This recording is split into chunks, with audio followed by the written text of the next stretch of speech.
Soy Elena Lizarralde y esto es Siete Vidas, un podcast donde hablamos de las veces que la vida nos pone a prueba, de las caídas, de los aprendizajes y de la capacidad de volver a empezar. Conversaciones sobre los continuos cambios que sufrimos, no siempre amables, con las que esperamos acompañarte en tu propio camino.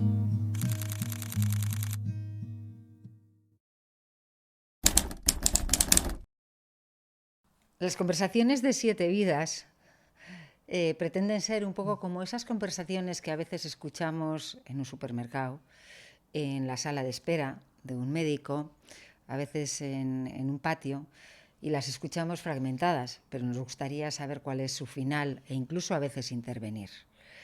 Así es que hoy, en estas conversaciones estáis invitados a quedaros hasta el final.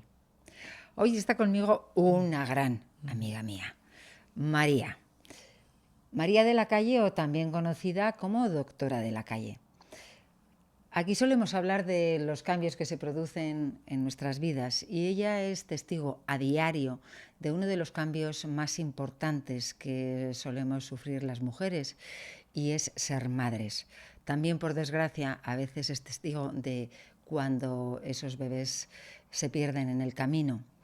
Y no quiere decir esto que los hombres o sus parejas no estéis invitados, porque tenemos muy claro que también en esas circunstancias vosotros sufrís. María es además jefa de obstetricia del Hospital La Paz y, sobre todo, madre de Elena, Lucía y Miguel, hermana de una chica, un chico, e hija de médicos. ¿Fueron ellos quienes te inculcaron el amor por la medicina, María? Sí. Bueno, lo primero, buenas tardes. Gracias, Elena, por invitarme.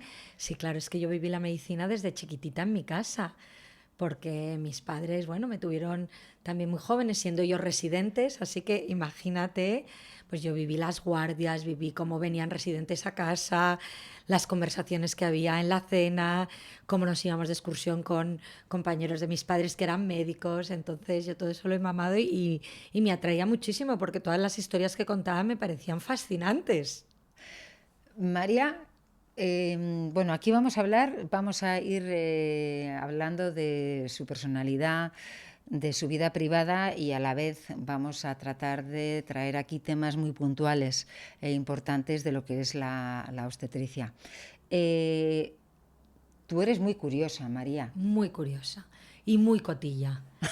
Yo quizá debía haber sido como tú, periodista, comunicadora, porque a mí me gusta mucho saber. Y esa necesidad de conocer y de ir al fondo de las cosas, yo creo que también me ha ayudado mucho en mi carrera, porque yo con mis pacientes, además de tratarlas como gestantes, también me gusta tratarlas como personas y conocer un poco más de sus vidas, porque eso también me hace entenderlas y entender muchos comportamientos y cómo poder también orientarlas a lo largo de su embarazo o en otros momentos de su vida. Bueno, es cotilla, pero además es súper generosa.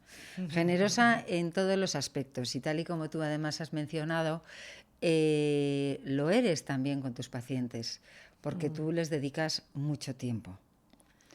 Eso es muy importante, dedicarles tiempo y dedicarles tiempo de calidad, que ese rato que están contigo se sientan especiales, porque llevan meses esperando verte, o cuando les llevas el embarazo pues les solemos ver una vez al mes, pero esa visita para ellos es muy importante, aunque para ti sea una paciente más dentro de la lista que tienes ese día.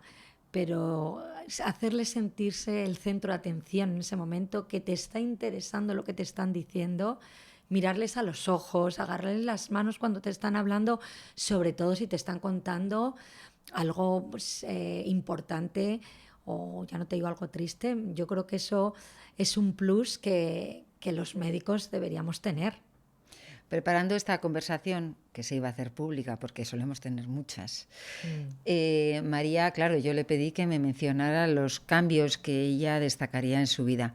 Uno de ellos, o el primero de ellos, porque intentamos ir un poco cronológicamente, era el voluntariado que hiciste en México, en un poblado. Así, durante la carrera de medicina había opción de irse de voluntariado. Yo fui con con una ONG que se llama SETEN, que era Servicio Tercer Mundo. Ahora lo de Tercer Mundo ya ha desaparecido ese término.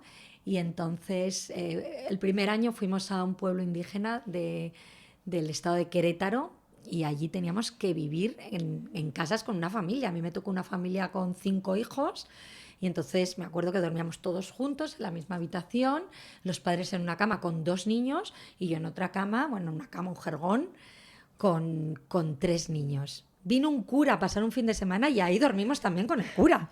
O sea, fue todo divertidísimo, pero al mismo tiempo fue un jarro de agua fría de conocer otras realidades tan alejadas a las que yo estaba acostumbrada a ver aquí en España, en Madrid, en Pozuelo, que es donde yo he vivido, y me enseñó mucho, mucho también del sufrimiento humano, del esfuerzo humano, y de cómo mucha gente cada día se levanta para sobrevivir, no para vivir. Ya. A veces parece que los tenemos demasiado lejos y no están tan lejos. También, es verdad. Sí, sí, sí. Otra de las circunstancias de las que me hablaste ayer y que además yo desconocía, fíjate que nos conocemos bien y no recordaba al menos esto. Haciendo también las prácticas, creo que cuando estabas en tercero de medicina, sí, estabas en urgencias. ¿Qué pasó, María? Pues yo estaba en urgencias, bueno, era en verano. En verano mis padres trabajaban en el 12 de octubre y me decían, bueno, tú vete a urgencias, que es donde más te vas a curtir, porque allí ves de todo tipo de patología. Entonces, estando ahí en urgencias, llegaron mis abuelos que habían tenido un accidente de tráfico. Y ellos venían de vacaciones y yo lo último que me esperaba era ver aparecer a mis abuelos pues en unas circunstancias lamentables, porque habían tenido un golpe con el coche. En aquellos años, que eran los años 90, pues había gente que no utilizaba cinturón de seguridad, fíjate, hoy en día. Yeah. Y entonces pues mi abuelo se había destrozado todo lo que era la parrilla costal. Mi abuela vino con toda la cara ensangrentada, con las gafas que llevaba clavadas, todos los cristalitos en la cara. Entonces yo allí me desmoroné, porque es que era una pesadilla. Dije, no pueden ser que estén apareciendo mis abuelos por urgencias. Y bueno, rápidamente llamamos a mis padres, pero yo con mucha sangre fría intenté dejar aparte el papel de nieta y ser un poquito parte del eslabón, siendo estudiante, de toda la cadena sanitaria para atenderles. Pero fue un momento dramático, porque es en ese momento cuando te das cuenta que esto va muy en serio y que incluso cualquiera de tus familiares puede estar allí, en el hospital. Finalmente mi abuelo falleció de ese accidente. Me acuerdo que les pusimos a los 2 juntitos en una habitación y mi abuela pues sobrevivió, pero nos marcó muchísimo a todos, y además se le quedó la cara bastante desfigurada después de aquello. Y luego pues nada, pues mi abuela sobrevivió y llegó a vivir 104 años.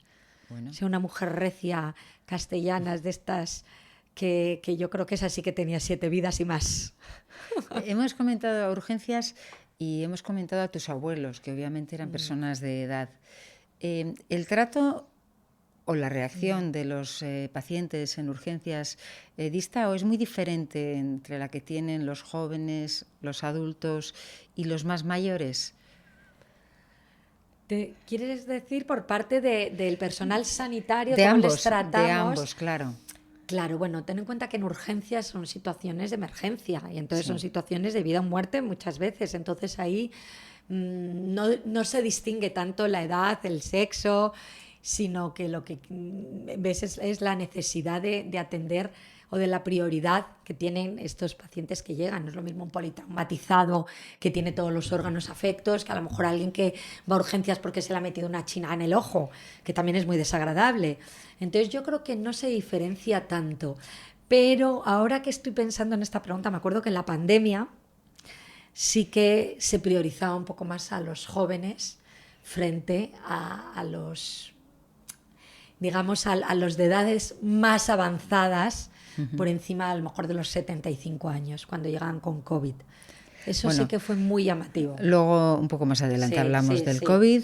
Pero si no, tú intentas, yo creo que lo que en ese momento es un paciente y te da igual la edad, el sexo, y lo que intentas es priorizar por la urgencia que tiene cada uno. Hablamos de 2 duelos. 2 duelos significativos en tu vida y que cuando los mencionaste me pareció curioso, ¿no? Era el duelo por la muerte de tu padre y el duelo por tu divorcio. Vamos a empezar, obviamente, con tu padre. ¿Tu padre de qué era especialista, María? Mi padre era cirujano del aparato digestivo y se dedicaba también a trasplantes hepáticos. Con eso, imagínate la situación en la que él trabajaba. O sea, él cogía un órgano de un fallecido, porque obviamente un hígado tenía que ser de un fallecido, no es como un riñón, que puede ser de un donante vivo, y se lo tenía que trasplantar a alguien que estaba a punto de morir. Y entonces daba vida de un muerto. Y a mí siempre me llamaba mucho la atención todo el tema de los trasplantes, que en España somos pioneros, como sabes. Pero aparte, bueno, pues también operaba muchos cáncer de colon, operaba pues también otros tipos de cáncer, de páncreas, etcétera, etcétera. Y era una persona además hecho a sí mismo, porque no hemos hablado que esos padres que se murieron eran los padres de... O sea, esos abuelos que venían a urgencias eran los padres de mi padre, que eran unas personas de pueblo. Mi abuelo era carpintero y mi abuela era ama de casa, que habían criado un hijo médico cirujano con todo su gran esfuerzo y dentro de sus niveles paupérrimos que tenían para dar una educación a un hijo. Entonces mi padre era un hombre como muy hecho a sí mismo, pero al mismo tiempo nunca perdió sus raíces. Entonces yo creo que parte de esa humanidad que él tenía con todos sus pacientes, yo lo he heredado, sin distinguir clases, sin distinguir pues situaciones económicas, países, nacionalidades, porque él lo había vivido también un poquito en sus carnes, de ser un niño de barrio, un niño pobre y que había con muchísimo esfuerzo estudiado la carrera de medicina. Y precisamente tu padre, tan familiarizado con enfermedades, con la muerte, eso es. Con enfermedades terminales, le diagnosticaron un cáncer terminal en estadio 4. ¿Qué edad tenía entonces? Tenía 60, que a mí me parecía muy mayor. Más joven que yo, imagínate. Fíjate, y a mí me parecía, el otro día lo hablaba con mi madre, madre mía, papá tenía 60 y nos parecía mayor. Sí, pero claro, era un hombre que estaba estupendo, que acaban de venir de un viaje a Japón y tenía un bultito en el cuello y ese bultito ya era metástasis de un cáncer de pulmón. No lo había visto venir. No lo había visto venir porque además él había dejado de fumar hace 16 años, con lo cual ya quién se lo iba a imaginar, pero fue un mazazo terrible para todos, pero sobre todo para él, porque un estadio 4 es un cáncer que ya está diseminado y no se puede operar. Con lo cual, cuando un cirujano que se atreve con todo, sin distinguir edades, sin distinguir extensiones de los cánceres, le dicen que su cáncer es inoperable, pues eso, claro, es muy difícil de digerir y también muy, pues, muy duro. Claro. Tu padre, ¿tú qué edad tenías entonces? Pues yo debía tener, a ver qué eché cuentas yo, a ver, debía tener unos 30, 31. ¿Tenías ya tus 3 hijos? No. Tenía, cuando se lo diagnosticaron, tenía mi primera hija, es verdad, Elena. Sí. Y luego es verdad que él se metió en una quimioterapia experimental, y dio muy buenos resultados y no se detectaba tumor, con lo cual pensamos en algún momento que se habrían confundido. Pero luego al cabo de los años, porque de un diagnóstico inicial de 6 meses de supervivencia llegó a vivir 4, pues luego al final volvió a resurgir con metástasis hepáticas y metástasis cerebrales y falleció. Pero falleció justo al poco de nacer mi tercer hijo.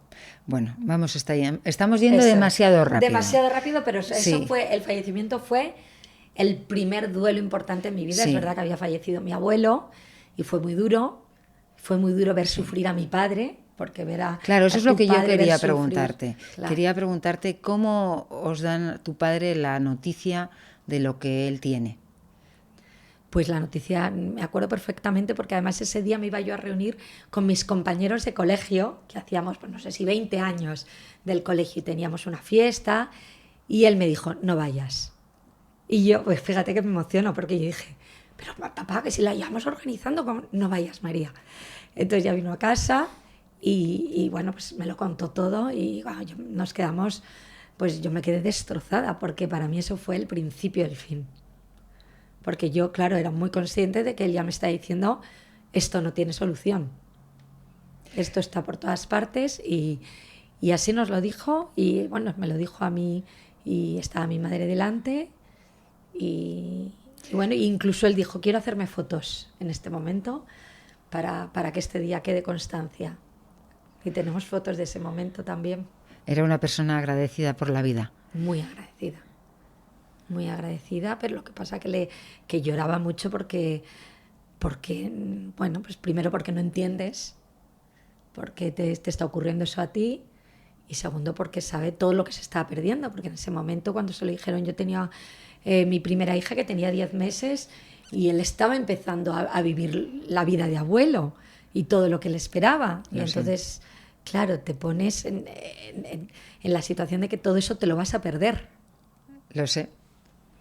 Lo sé porque eso lo vivimos en casa también. Claro, con lo cual es muy duro y es muy duro además, ya no solamente es la muerte en sí, porque para mí el anuncio de la enfermedad sin solución ya era el principio, como he dicho, de la muerte. Entonces al final la muerte para nosotros fue un poco la liberación.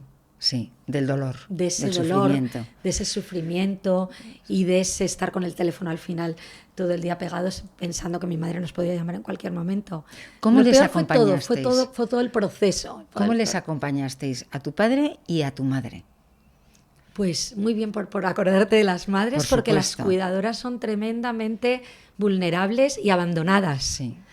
Pues mi madre, como es médico, pues al principio ya quería también tomar las riendas del asunto, pero claro, se vio que no podía manejar la situación siendo su marido. Incluso a veces que minimizaba la situación o no quería ver la realidad de ciertos efectos secundarios de la quimioterapia o de situaciones que estaba viviendo mi padre, porque ella no quería aceptar esa situación. Entonces, pues yo también un poco, que era la médico de la familia, porque había terminado la carrera y ya estaba trabajando, también pues hice un poco de sostén de ellos dos.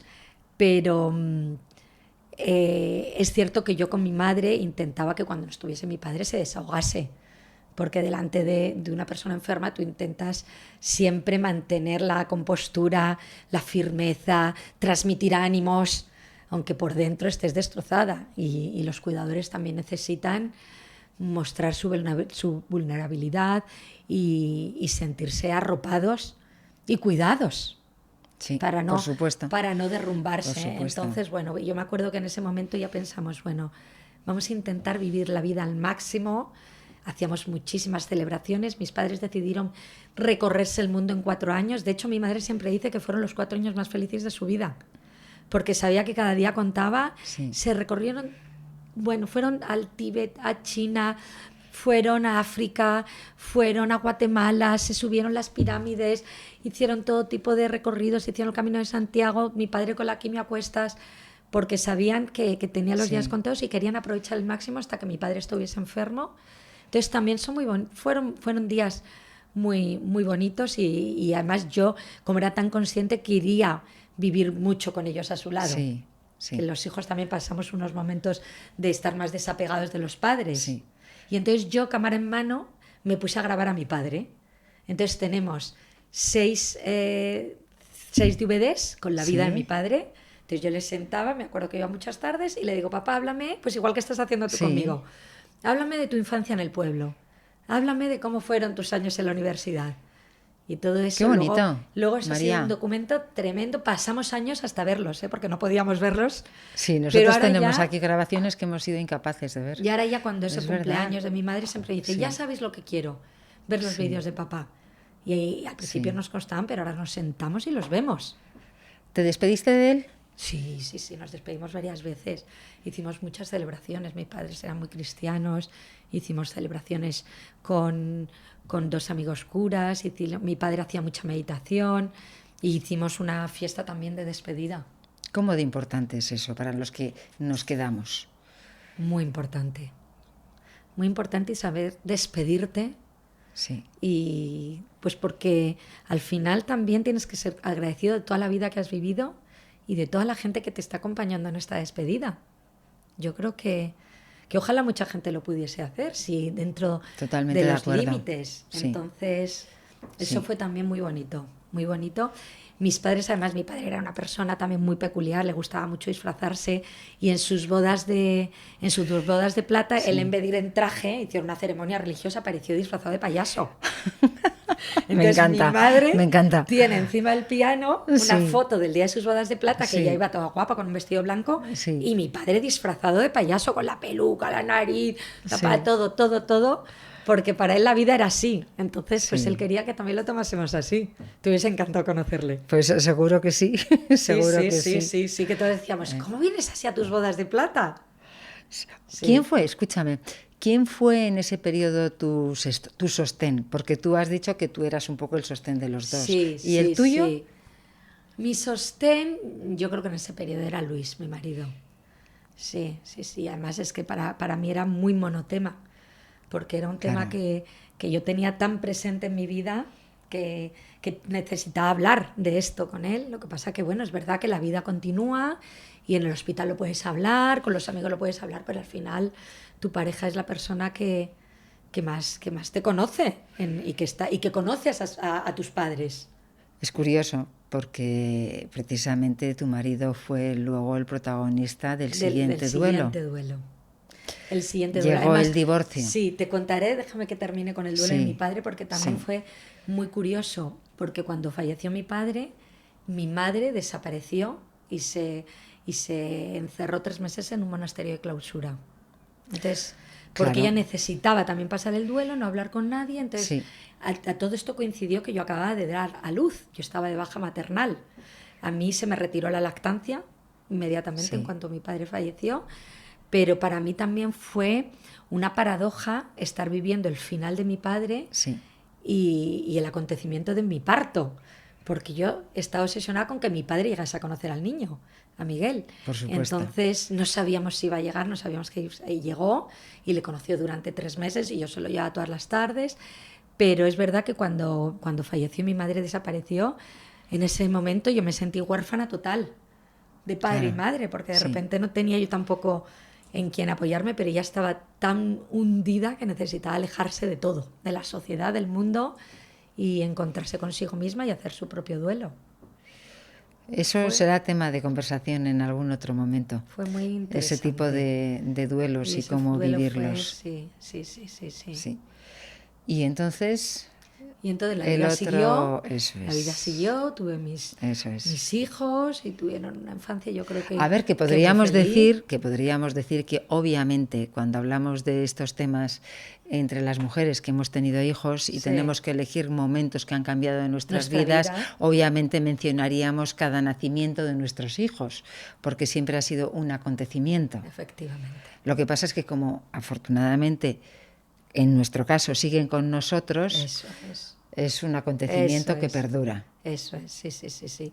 Y para mí, pues mi segundo gran duelo, o sea, el primer grande, pues, lo de mi abuelo, pues sí fue duro, pero bueno, pero era una persona mayor y pues, yo estaba pegada a él y es la primera figura que falleció de la gente que a mí me rodeaba. Pero realmente el mazazo fuerte fue mi padre y luego el divorcio yo lo viví como un duelo. Para mí fue un duelo tremendo porque es esa persona como si de repente desaparece de tu vida. Vamos a explicar que fue una ruptura inesperada para ti. Inesperada, abrupta, del que era mi marido, que de la noche a la mañana decidió que ya no quería continuar ese proyecto de vida en común y que se iba de casa. Y sin saber muy bien por qué, porque él tampoco lo supo explicar, que era también muy duro, porque cuando alguien te dice por esto y por lo demás allá, pero tú necesitas conocer las causas, ¿no? De repente, ¿no? Se había agobiado de la vida familiar, de la vida de los hijos y prescindía de ellos y de mí. Y entonces desapareció de la noche a la mañana y entonces para mí fue aquello, yo te lo he contado alguna vez, Helene. Sí, te rompiste.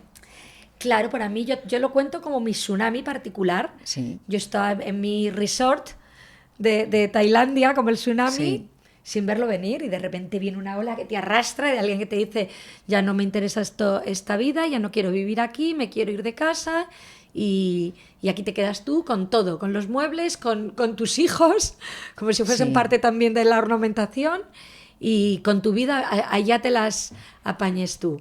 ¿Y con tu desamor? Claro, y con tu Porque, desamor. claro, Y porque tú entonces, no dejas de amar claro, porque entonces te dejen. fue tremendamente duro porque tú estás rota, pues eso, como si te viene la ola, te arrastran, los muebles te golpean y llena de heridas te tienes que levantar y seguir adelante con tu vida sin estando todo el suelo tambaleándose porque no sabes muy bien ni dónde pisar, ni qué hacer, ni dónde ir. Entonces para mí fue un momento terrible en mi vida. ¿Tú te sentiste culpable?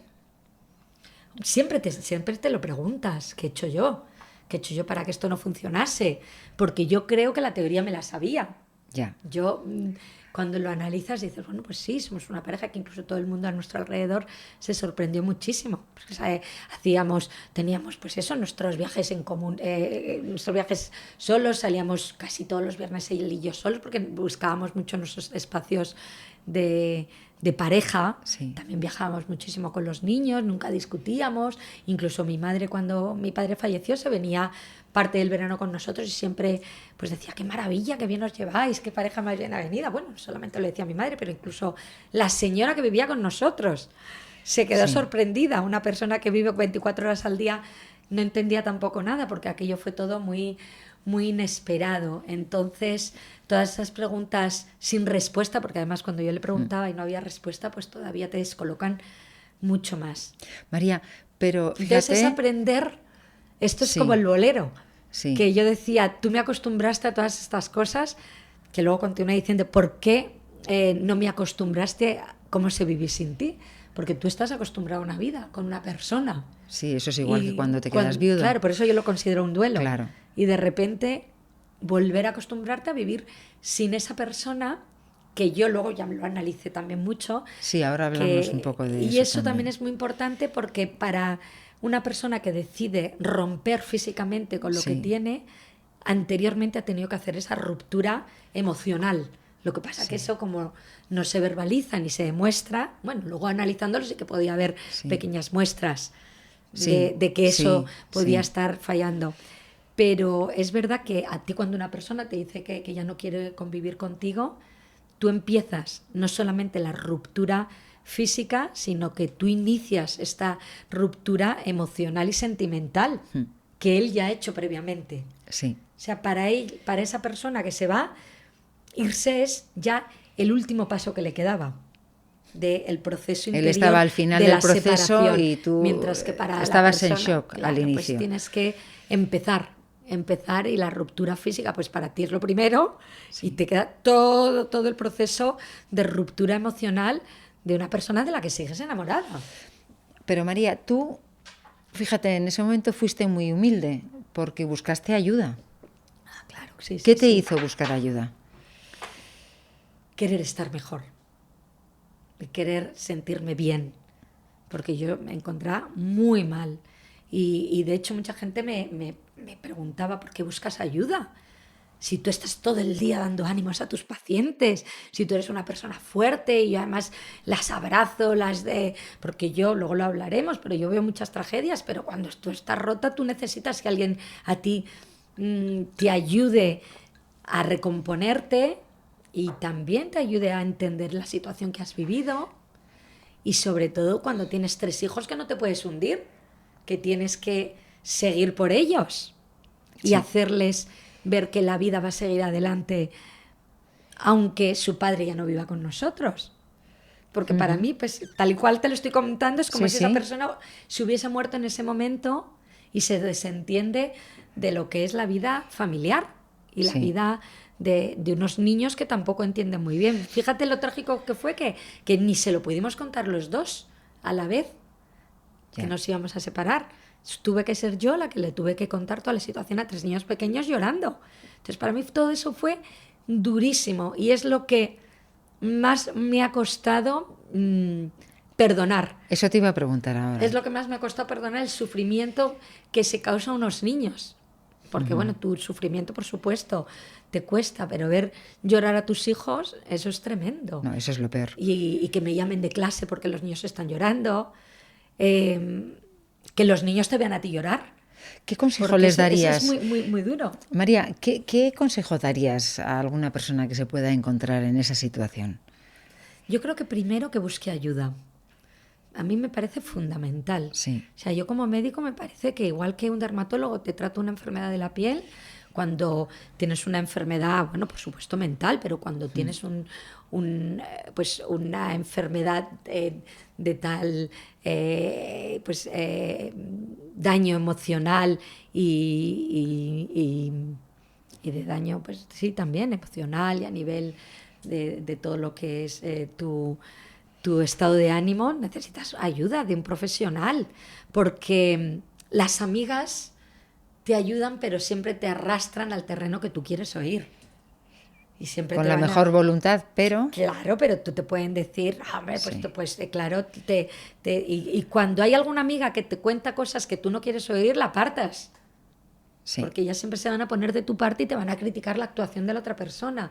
Sin embargo, y tu madre ni te cuento, claro, está a tu lado en todo momento. Fíjate que mi madre, volviendo a ella me decía que ella había sufrido más con mi divorcio que con la muerte de mi padre. Lo entiendo perfectamente. Sí, porque al final, cuando De una ver a un hijo persona sufrir. primero es el sufrimiento de un hijo y segundo que cuando se te muere el marido, al final no os habéis dejado de querer. Eso es. Y entiendo que el desamor, esa falta de amor de la otra persona a la que tú sigues amando, pues debe ser durísimo, si no lo entiendes. Es durísimo y es duro Claro. entender que una persona no quiere estar contigo Sí. y ha decidido Sí. romper la relación sentimental Sí. porque ya no Alejarse está enamorado de ti. Sí. Entonces, yo, que soy una persona que me considero con muchísimas cualidades, Por supuesto. muy triunfadora en la vida, esto para mí era impensable. Sí. Que de todas las parcelas de mi vida, mi familia, que yo la había cuidado mucho y había intentado también Sí. que esto funcionase, porque también he visto muchísimas pacientes en mi consulta que no había funcionado, porque habían descuidado mucho, mucha gente ha descuidado mucho sus parejas, se centra mucho en los hijos cuando nacen y como que abandonan un poco la relación de pareja u otras situaciones. Y dije, esto no me va a pasar a mí, yo me voy a centrar también mucho en mi pareja, pero cuando te está ocurriendo, pues dices, primero, ¿qué he hecho yo? Pero luego también la aceptación, decir, pues ya está, esta persona no quiere vivir conmigo, no puedo obligar a alguien que no quiere estar conmigo a estar conmigo, no puedo obligar a alguien a quererme de la manera que yo quiero, que me querrá como persona y madre de sus hijos. Y aceptar eso también al final también es muy liberador. ¿Cómo conseguías? Y aceptar, perdona, que la familia, que es un poco también el rol que yo le decía a mis hijos, que sigue existiendo, pero de otra manera. Porque al principio piensas, se ha roto esta familia, se ha destrozado. Y no, sigue existiendo, pero con padres separados. Vosotros tenéis un padre y una madre que viven en casas separados. Pero para los dos seguís siendo el centro de atención, aunque para él al principio no lo eran mis hijos, porque él estuvo también pasando sus momentos y muy alejado de todo. Y me imagino que también recomponiéndose, porque también para el que se va debe ser muy complicado, me imagino yo. Sí. En tu trabajo, en los mejores momentos, es traer vida a este mundo, es disfrutar de ver, de escuchar latir, el latido de un bebé cuando está dentro de ti, una ecografía, efectivamente. Sí. ¿Cómo conseguías tú en ese momento en el que estabas hundida ilusionarte, como tú lo haces habitualmente, de la alegría y la esperanza de los demás? Pues es verdad que he llorado mucho también haciendo ecografías, se me caían unos lagrimones porque yo estaba en mi mundo, claro, rota, pero es verdad que el trabajo me ayudó muchísimo a salir adelante. O sea, yo levantarme todos los días y obligarme a arreglarme, a pintarme, e ir allí y también estar apoyando a otras personas que estaban pasando por situaciones dolorosas, porque yo me dedico a embarazos de alto riesgo, animar a otras parejas en sus situaciones, también a mí me ayudaba mucho.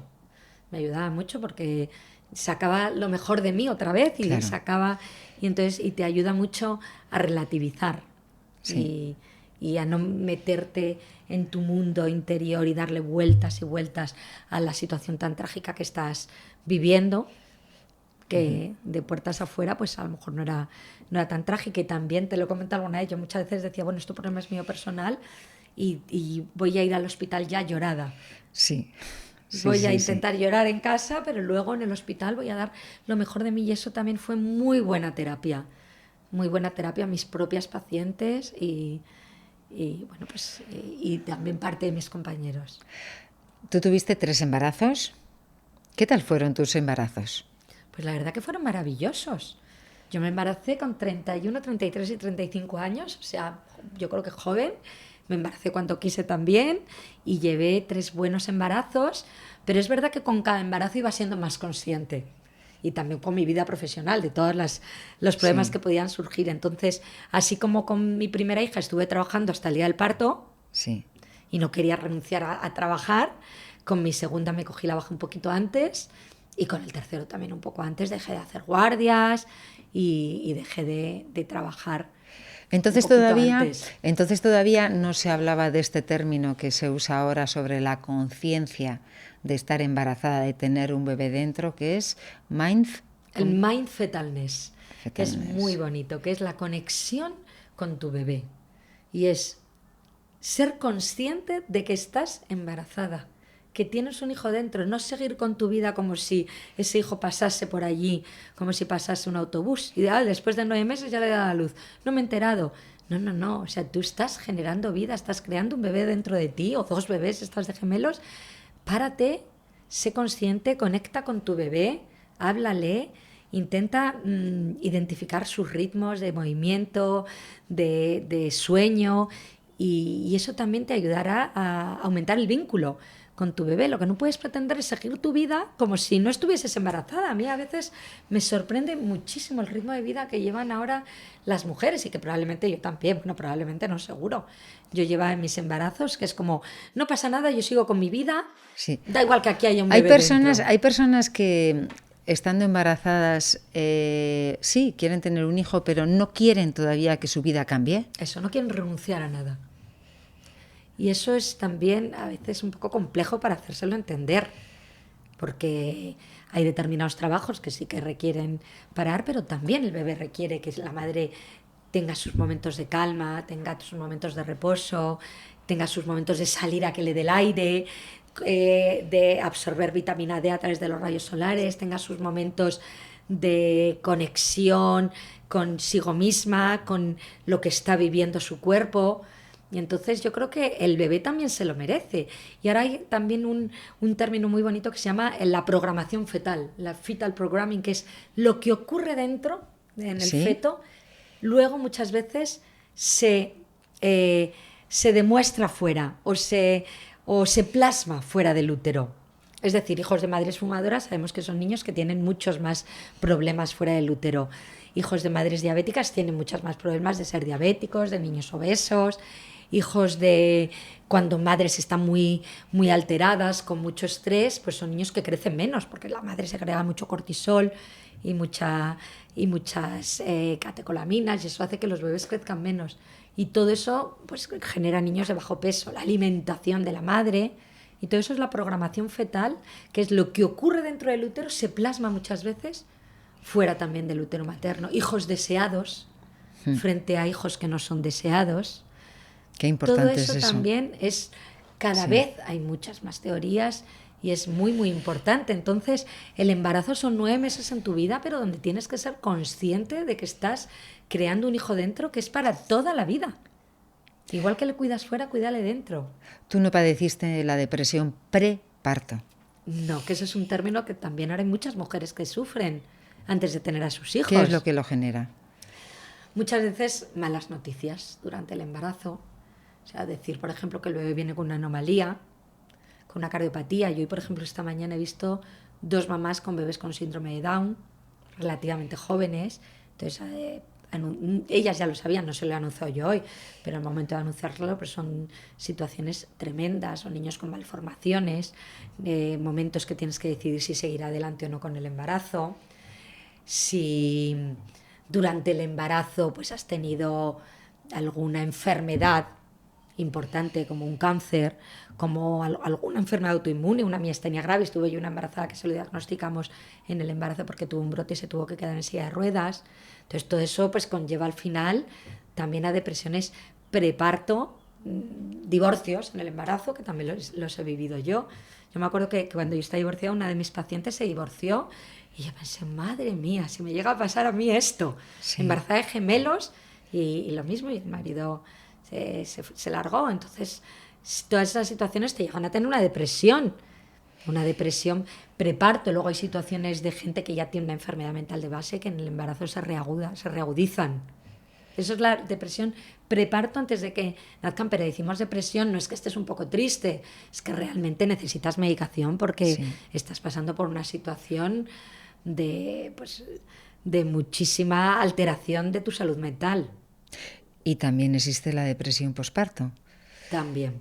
¿Provocada por el mismo tipo de causas o por otras causas? O por otras causas, por un mal parto, por un parto muy complicado, por una situación que a lo mejor que ha llevado a tu hijo a la UCI, o que tú has tenido que estar en la UCI por un sangrado masivo y una hemorragia posparto que te ha llevado a estar al borde de la muerte. Claro, todo esto son situaciones graves que en el momento que lo estás viendo no eres consciente y luego van quedando ahí, te pueden surgir a posteriori. Pero también, aunque todo haya ido bien, los cambios hormonales a veces tan brutales que ocurren después de un parto, los bajones hormonales generan en algunas pacientes, en un 4 o 5% de las pacientes, una depresión que hace que no se quieran levantar de la cama, no quieran ni ver al bebé, rechazo incluso al bebé porque son los causantes de que les esté pasando esa situación. Mujeres que pretenden estar igual que antes del embarazo al día siguiente y ven que no están, y eso también les lleva a una depresión postparto. Pero eso no tiene nada que ver con estar agobiada, cansada. El baby blues que llaman los ingleses, que eso pues es algo normal en el periodo de puerperio de la gran mayoría de las mujeres. Sí, pero qué difícil debe de ser aceptar que tienes una depresión después de haber teniendo a ese tesoro tuyo entre brazos, ¿no? ¿No les cuesta mucho a las madres? Les cuesta mucho. Confesarlo. Les cuesta mucho y además es que por mucho que tú les des ánimos y les expliques qué maravilla, eres una afortunada, este bebé, lo sano que ha salido todo y tú también, cuando hay reacciones químicas que te llegan a la depresión, cualquier explicación sobra porque en su mente no está. Y también tenemos brotes psicóticos de madres que rechazan ese bebé y da igual que sea el bebé más precioso del mundo. Y eso también se desencadena a veces en el parto y hay que mantenerlas alejadas de sus bebés durante unos meses hasta que eso se les pasa. ¿Cómo se supera eso? Todo eso te trastorna muchísimo. Pero ¿cómo se supera eso? Porque antes hablábamos de la culpabilidad, ¿no? Que tú pudiste padecer. En este caso, la culpabilidad de rechazar a tu bebé tiene que ser terrible. Terrible. Y la gente de su entorno lo entiende. Muchas veces no. Yo me acuerdo que tenía una madre que después de tener a su bebé me decía, es que mira cómo me mira, me está mirando con unos ojos de enfado y me mira. Y yo digo, bueno, es que es un bebé como te está mirando, pero ella lo percibía como si ese hijo le estuviese pues amenazando. Y claro, a mí me parecía terrible cuando lo oía decir eso. Pero todo eso se trata. Se trata con psiquiatras, claro. Lo que pasa es que lo importante es diagnosticarlo a tiempo. Y para el entorno que tenga una persona así a su lado, pues saber dónde está la línea entre esto es normal, que estés cansada, que haya veces que se ponga a llorar tu bebé y que te pienses, ¡ay, qué horror! Un bebé en casa, a no quererte levantar de la cama, no querer ver a tu bebé, no querer oír hablar de tu bebé, sentir un rechazo por él. María, has hablado Eso es tremendo, has hablado de los partos, de la violencia durante los partos. Es un tema que hoy está muy candente. Sí, la violencia obstétrica, que es un término que yo odio.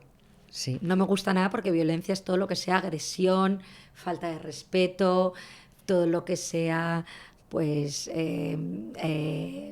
agredir tanto verbal como físicamente a una persona.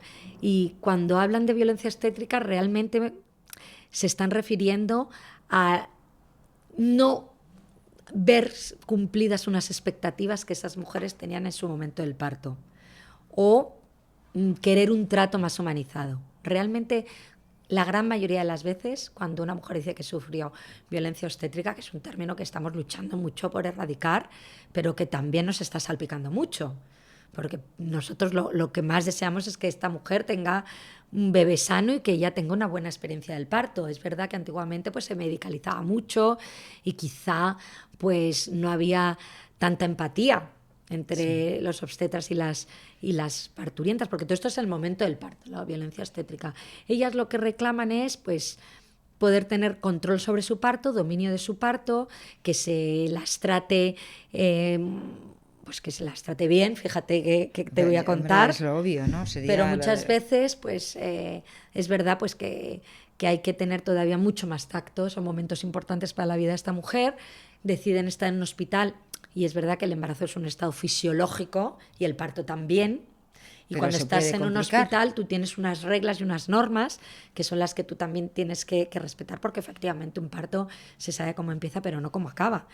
Y cada 7 minutos muere una mujer de parto en el mundo. O sea que es un acto físico tremendo en el que la mujer tiene que parir un bebé por su vagina.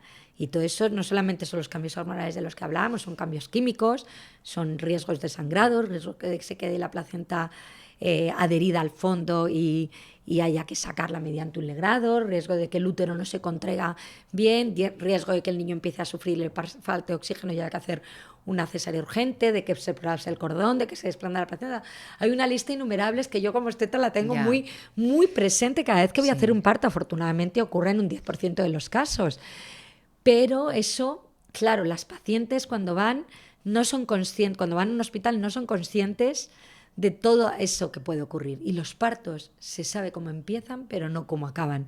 Y hasta el parto que empieza más normal se nos puede complicar. Entonces, muchas veces nosotros tenemos que tomar las decisiones por ellas. Y muchas veces tenemos que tomar las decisiones por sus hijos. Claro. Por salvar la vida de ese hijo, aunque ella quiera seguir adelante con el parto y yo le tenga que decir, hay que hacer una cesárea porque tu bebé está sufriendo. Por mucho que tú quieras un parto vaginal, que lo tienes idealizado, te has preparado para ello, pero a veces las cosas no son como uno se imaginaba y a veces las expectativas que una lleva en el parto no se cumplen y es lo que tienes que saber aceptar. Pero de ahí a que yo te esté agrediendo, porque agredir es pegar, es actuar con violencia. Eso yo creo que a día de hoy nadie lo hace. Otra cosa es verdad que es intentar respetar al máximo, que es lo que ellas piden, que se las llame por su nombre, que se les explique en todo momento lo que se les está haciendo, que se reduzca el número de tactos vaginales, que no se las rasure, que no se las eneme, por supuesto, es que eso yo creo que ya no se hace en ningún hospital, que intentes dejar que el parto evolucione lo mejor posible, que si podemos no poner oxitocina no lo pondremos. Intentamos cada vez respetar más de esto. Ahora ya los paritorios tienen muchos pelotas, tienen cintas para colgarse, ponemos música, espejos. Vaya. Para intentar, a ti eso no te tocó. No, a mí no me tocó nada de eso. Erradicar pero volvería a vivir cada uno de mis partos, ¿eh? Eso, claro que sí, porque los partos son momentos únicos. Igual que los hombres antes hablaban de su mili y contaban 1000 anécdotas, cada mujer que le preguntes cómo han sido sus partos, se podrían estar 1 hora contándote con detalle cómo ha sido su parto. Y yo cada vez que les hago una anamnesis cuando vienen por primera vez a verme, ¿cómo ha sido tu parto? Y les digo, ¿normal? No, normal. Entonces te cuentan todo el proceso del parto, que al final para mí fue normal. Normal, pero ellas te lo cuentan con detalle, todo el proceso de cómo ha sido el parto, pues que muchas veces ha sido duro. Hoy he visto una madre que ha tenido un bebé de 4,2 kg. Hombre, ese fue mi tercero. Fíjate que lo he sacado yo en Instagram. Una paciente mía que yo le dije el viernes, vas a hacer eso, 4,300, 4 tal, y acertado. Le dije, pero puedes parirlo. Yo creo que puedes, es un niño enorme. No, si al final salen. Salen, pero no siempre salen. Sí, sí. Y entonces yo le pregunto, ¡qué maravilla, lo has conseguido! Tal, Sí. y un parto maravilloso. Y dice, bueno, no tanto, claro, y ya te cuentan los detalles. No me ha hecho efecto la epidural, me han tenido que volver a pinchar, tal, bueno. Sí. Una cosa, a ver, antes hemos mencionado la pandemia. Creo que ese fue uno de los momentos a lo largo de tu carrera profesional en el que tú has llegado a sentir miedo. Sí. Y que te hizo también sentir un cambio.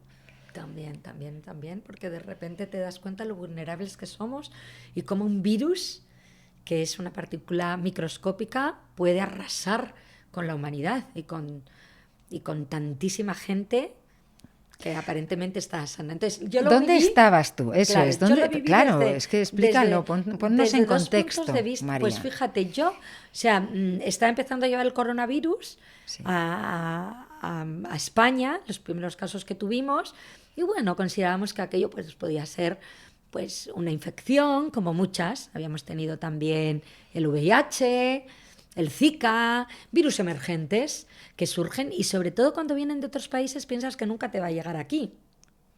Pero ya claro, cuando empiezan a llegar casos a España, al Hospital de la Paz, que es donde yo trabajo, pues ya te replanteas que esto es algo muy cercano. Entonces, cuando empezaron a llegar los primeros casos, pues no le hacíamos mucho caso, seguíamos manejando la situación pues como pues cualquier otra viremia o como una gripe, pero ya cuando empezaron a morirse gente y gente joven, ya fuimos muy conscientes. Y la realidad es que yo me infecté muy pronto, precisamente porque yo manejo pacientes de alto riesgo, yo estoy en un hospital y me infecté pues muy pronto, en el mes de marzo, muy pronto. Si nos confinaron el 12, yo creo que debió ser a la semana siguiente, yo ya estaba con COVID en la cama porque además había programado una cesárea de una paciente y me empecé a encontrar esa noche fatal, con un dolor de cabeza horrible, sobre todo eso, mucho cansancio y dolor de cabeza. Me hice la prueba, dio positiva para el COVID, me asusté muchísimo. Me acuerdo que llamé a mi paciente y le dije, no te puedo hacer la cesárea porque estoy con COVID, pero no te preocupes, que te la va a hacer un compañero mío, vamos a posponerla un día. Estamos hablando del inicio, Del porque inicio. al inicio nadie sabíamos cómo Nadie, iba a evolucionar la enfermedad en Claro. cada uno de nosotros. Esta paciente se puso a llorar, no me lo puedo creer que tú no me vas a atender. Le digo, estoy con COVID. Claro, los pacientes también a veces son egoístas y quieren Sí. que estés ahí y tú también eres Sí. una persona humana. Entonces este compañero que le iba a atender, 2 días más tarde, empezó con COVID también. Y le dijo, no te puedo atender, vete a La Paz y que te atienda cualquiera. Claro. Y ella, que tenía lo mismo, ¿ves? Pues su parto idealizado, sus expectativas, de repente se encontró aislada en un quirófano, una cesárea, sin su marido. La tuvieron que trasladar a otra planta porque no sabíamos nada de esta infección. La separaron de su bebé porque tampoco se sabía nada. En fin, terrible. Entonces yo lo viví a nivel personal, muy asustada, porque tengo una infección que está matando tanta gente. Pues yo lo vivía, pues eso, pensando si saturaba, si no saturaba, cada día que respiraba era un regalo. Me levanto viva porque no sabíamos cómo evolucionaba esto. Y porque ya tenías compañeros que habían fallecido. Sí, porque fallecieron médicos, claro que sí. Y entonces dices, madre mía, esto no sabemos, no se sabía nada, ni factores de riesgo, ni por qué unos infectaban, por qué unos evolucionaban tan mal, porque otros no tenían síntomas pero tenían COVID. Entonces yo lo viví con mucho miedo, encerrada en mi habitación, y yo, que soy muy pitagoritas de escribir mucho y publicar, me acuerdo que me llamaban mis compañeros y me decían, estarás aprovechando a publicar mucho y a estudiar en casa. Y digo, no quiero saber nada, ni de publicar, no quiero saber nada de medicina en este momento. Quiero ponerme series, me puse la de Grace and Frankie, esta de Jane Fonda, Sí. algo divertido, me puse a hacer cosas, mandalas, no quería saber nada. Bueno, veía las noticias. Querías que pasara el tiempo Claro, y saber que y sobrevivías. Y además, tampoco uno se podía meter a saber nada del virus porque no había información en las redes sociales ni en nada. Y entonces luego ya cuando me incorporé a trabajar, pues ya también pues, vi todo lo que estaba ocurriendo. La gente por los pasillos en La Paz, no teníamos dónde meterlos. Falleció una paciente nuestra con 26 años. Después de tener a su bebé, falleció de COVID y fue tremendo, terrorífico también. Una chica sana. Luego ya fuimos aprendiendo mucho de la tromboprofilaxis, porque este virus era muy trombogénico y se moría mucha gente de tromboembolismos pulmonares, de infartos, de derrames cerebrales. Y entonces ya fuimos aprendiendo conforme el virus iba apareciendo. Al principio teníamos mucho miedo de que pariesen vaginalmente, por si en la vagina había también virus y les hacíamos cesáreas a todas. Luego ya aprendimos que no sabíamos si podían darle el pecho o no, porque no sabíamos si iba a traspasar el virus a través de la leche. Entonces fue un momento histórico brutal. Yo ahora, me considero afortunada de haber vivido esto. Sí. Y luego a nivel también personal, pues todo el confinamiento que vivimos. Sí. ¿Qué aprendiste del ser humano de aquella etapa? Pues aprendimos cómo uno puede estar bien un día y mal al día siguiente. Aprendimos también de la salud y la enfermedad, que se hizo muy patente, porque al final a mí me salpicó no solamente por todos los pacientes, sino por todos los conocidos que nos iban contando que se iban infectando, que les iban ingresando, a mis amigas, a sus padres. Y entonces todo esto aprendes mucho cómo no se puede planificar tan a largo plazo. Todos los planes de repente que tenías se fueron cerrando y cortando. Y luego lo del confinamiento y la cuarentena, que yo lo había visto en las películas. Estamos en cuarentena, o cuando salió Una familia con Sí, es sarampión verdad. en las series americanas, dije, es que esto es lo que estamos viviendo, pero también fue una gran oportunidad para vivir en familia, Sí, para es estar cierto. 24 horas con mis hijos, para tenerles, reinventarte como familia. Hombre, fuiste una afortunada por tener a todos tus hijos en casa. Sí, A otros ya no tuvimos esa fortuna. sí, pero tú también Y estabas con algunos. Hombre, yo estaba con los dos pequeños, Claro, claro. pero los Sí, demás, sí, sí, no sí, poderles ver. sí. Sí, pero gracias también a las redes No, sociales eso está muy bien, y sí. poder hacer videollamadas y saber cómo están, te reinventas mucho, te encuentras contigo mismo, te encuentras con tu casa, te das cuenta como la casa es un santuario donde hay que estar a gusto. Y yo creo que a raíz de eso también mucha gente empezó a decorar su casa mejor, a ponerla más, porque muchas veces no te da tiempo ni a vivir tu casa. ¿Te llevaste alguna decepción personal en aquel periodo? Con lo de la pandemia, Sí, porque tú me has comentado de que tú, en cuanto te pusiste bien, volviste a bueno, trabajar, claro, porque no sabíamos, pero claro. no todos los médicos No, claro, no volvían a todo el mundo trabajar. quería volver a trabajar, había mucho, mucho miedo y la gente no Sí, quería estar en contacto con pacientes con COVID y entonces pues hubo gente que prefirió quedarse haciendo llamadas telefónicas, pues había nada mucha reprochable de histeria, todas formas, nada, porque nada, y nada, no luego mucha sabíamos gente nada. que también el post-COVID y el long-COVID, que se quedó Sí, también muy afectada física y mentalmente, sí, y todo eso también nos repercutió mucho. Y luego, sobre sí. todo, pues porque, claro, tú tienes que estar al pie del cañón y yo como jefa también, dando la cara, pero tienes que entender también las circunstancias de cada persona. Sí. María, tú tuviste a los niños entre los 31 y los 35 años y hemos comentado que, bueno, pues que llevas los embarazos de riesgo. Dentro de estos entran los de las mujeres que a una edad avanzada deciden ser madres. Casi cuando unas se están preparando para vivir el síndrome del nido vacío, ellas empiezan a pensar en llenarlo. ¿Cómo es eso? ¿Cómo es eso de paradójico, verdad? Sí, Porque claro, físicamente, externamente, una mujer con 40 años está muy bien hoy en día, la gran mayoría, pero claro, internamente su aparato reproductor va al ritmo que debe estar cronológicamente, que es el de una mujer que ya no está preparada para engendrar bebés o para ovular, que es lo que les pasa sobre todo a partir de los 40 o más.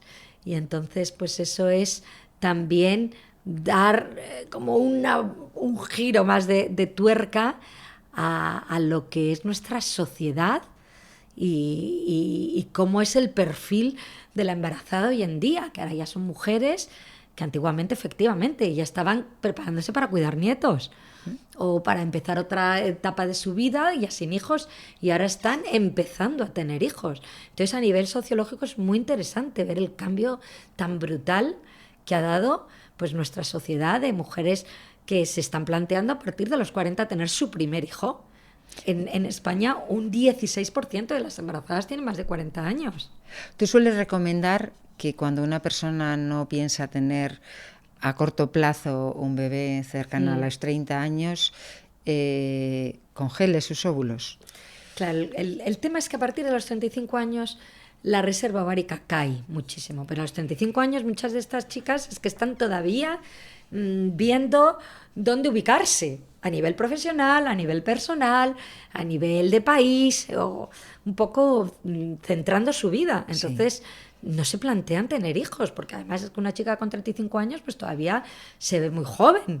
Sí, Entonces, yo lo que nosotros recomendamos, y sobre todo mis compañeras que se dedican a reproducción, es que si a los 30 años tú no tienes en mente quedarte embarazada en los siguientes 5 años, ahí ya congeles óvulos. Porque luego a los 35 años te va a costar mucho más. Y a los 30 años todavía tienes una reserva ovárica suficiente para que si te sometes a una extracción de ovocitos para luego criopreservarlos, que es congelarlos a muy bajas temperaturas muy rápidamente, eso es la criopreservación, pues consigas un número de óvulos suficientes.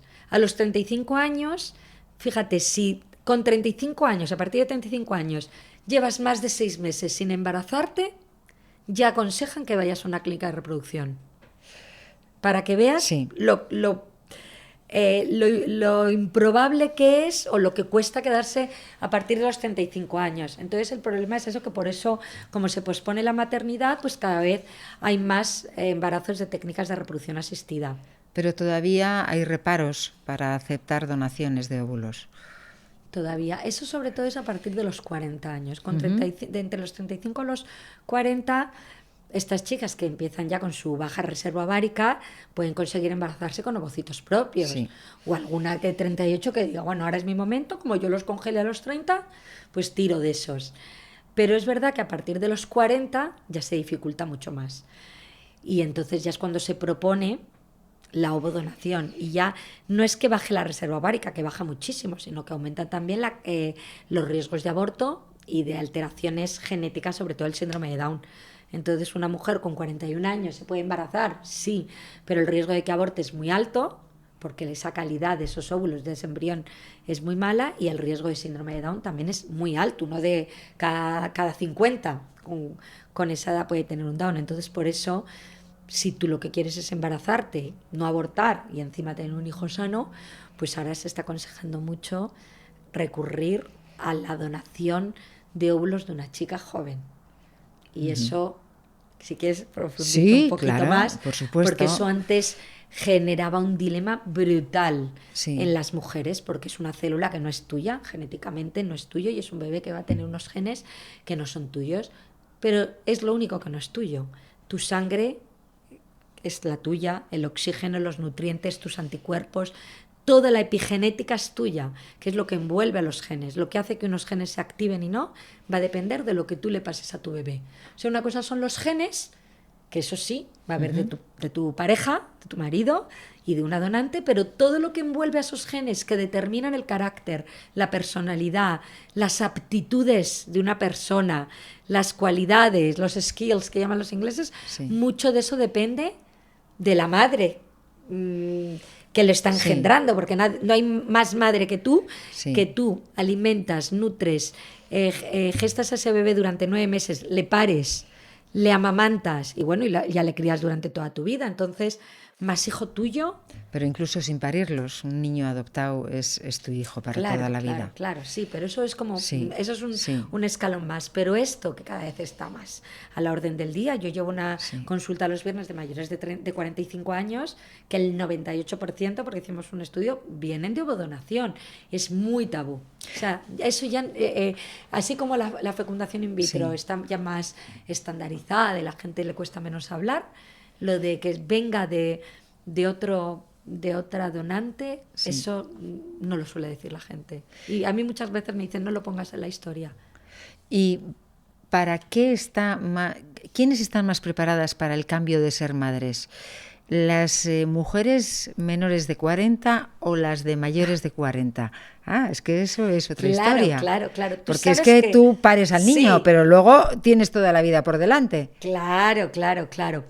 Físicamente está mucho más preparada una mujer menor de 40 para embarazarse, su cuerpo está mucho mejor, todos los cambios del embarazo, las modificaciones gravídicas para parirlo, son úteros que se contraen mucho mejor, cuellos que se dilatan mucho mejor, y para criarlo, porque un bebé es agotador. Entonces físicamente estás mucho más preparada. De hecho, el ser humano está diseñado, la mujer, el cuerpo de la mujer, para ser madre entre los 25 y los 35 años. Lo que pasa es que ahora ya hemos alargado todo este proceso de la maternidad hasta edades antes insospechadas. Pero ¿qué es lo que ocurre? Que una mujer a partir de los 40 también es una mujer más madura, que ha vivido más consciente de ese proceso, se prepara también mucho más, se instruye mucho más.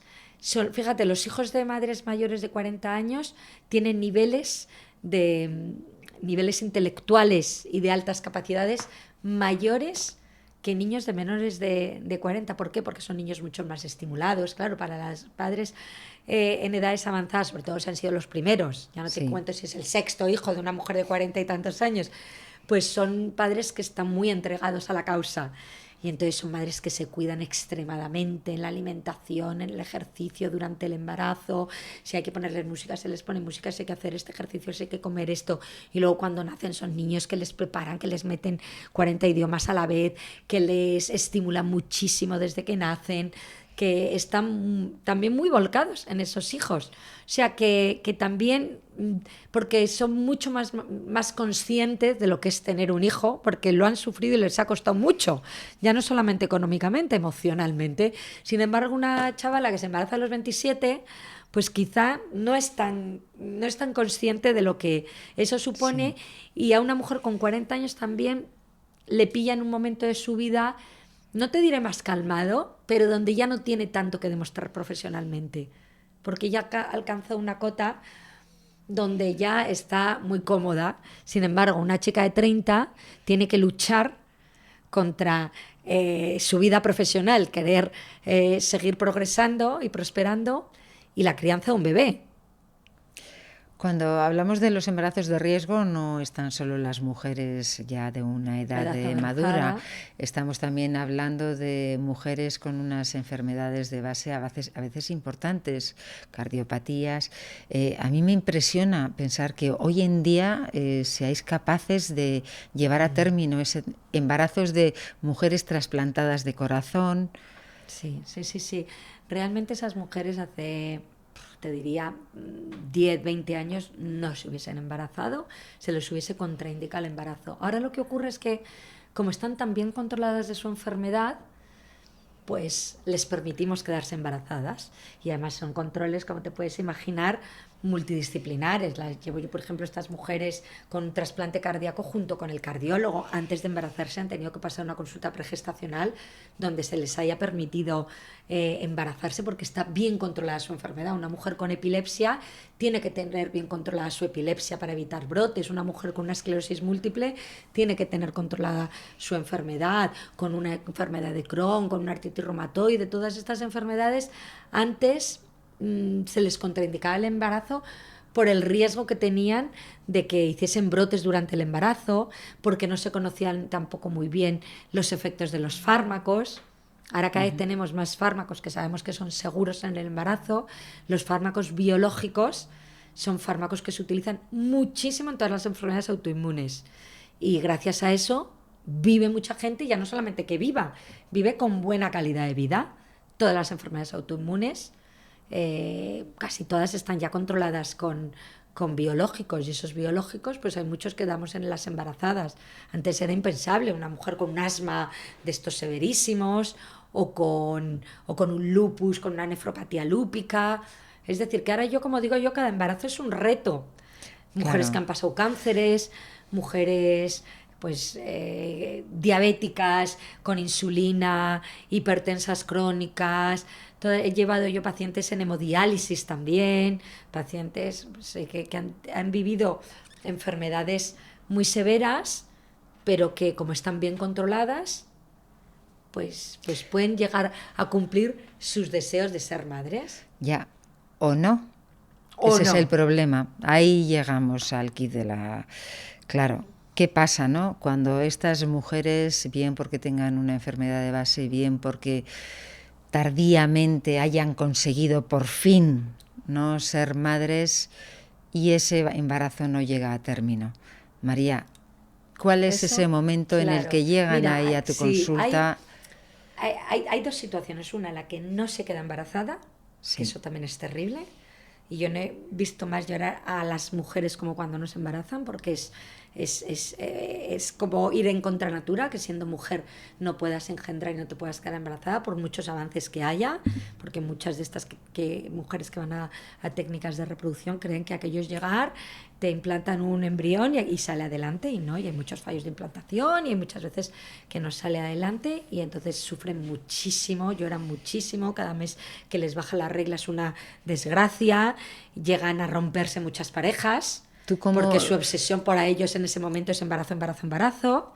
Entonces, y esas parejas también lo pasan muy mal, y sobre todo yo creo que es más la mujer, porque para el hombre quizá no es tan importante tener hijos. Volvemos a la culpabilidad de pensar que es tu organismo el que no ofrece lo que le gustaría ofrecer. Eso es.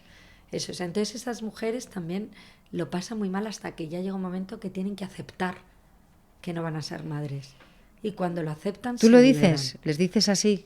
Yo algunas sí que eso le he dicho y le digo, a veces en este caso perder va a ser ganar. Es que tiene que ser terrible, tenerle Claro. que Y decir le digo, eso a tú, una persona. aunque te parezca que estás perdiendo, estás ganando. Y vas a ganar en tranquilidad. Y vas a ganar en disfrute de otras cosas de la vida. Y vas a ganar en no estar obsesionada con el tema de ser madre.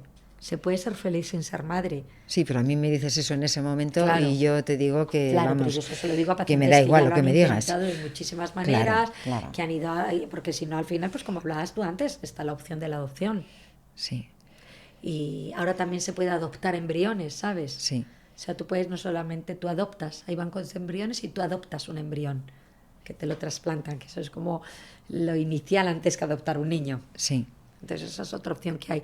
Pero bueno, eso es tremendo y hay mujeres que tienen que, igual que hay mujeres que deciden por ellas mismas que no quieren ser madre, que Por la supuesto. naturaleza no les ha llamado y son igual de respetables, llega un momento que esas mujeres que se obsesionan tantísimo con ser madres, pues tienen que en un momento dado decir hasta aquí.